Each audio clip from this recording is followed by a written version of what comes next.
And you almost won. And a lot of people thought that you would win against Donald Trump. I think we would have. I think Trump is I think he's a little bit crazy between you and me, but he is a smart politician.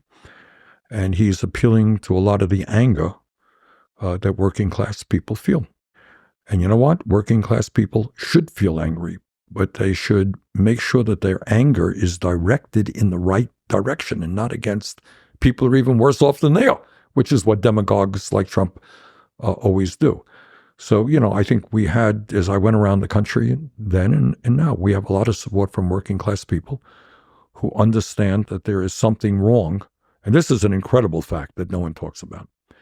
All right, I'm going to ask you a question. Are you ready for this, Lex? Let's go. Here we go.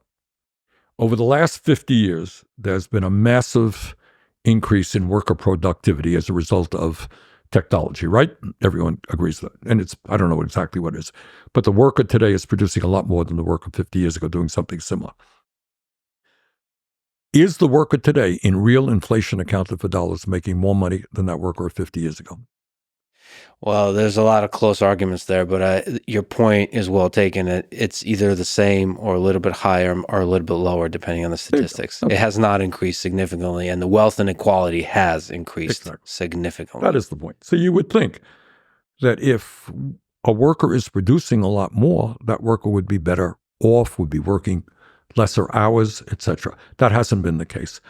And what has happened in that 50 years is, according to the Rand Corporation, there has been a 50 trillion with a T, redistribution of wealth from the bottom 90% to the top 1%. So you got CEOs today making 300 times more than their workers. You got 3 people on top owning more wealth than the bottom half of American society. So that's why people are angry. And they're worried that their kids may have a lower standard of living than they in the wealthiest country in the history of the world. So there's a lot of anger out there, and I think we tap some of that anger in a constructive way, essentially saying, you know what? We don't need so few to have so much in wealth and power. Let's distribute it more fairly in America.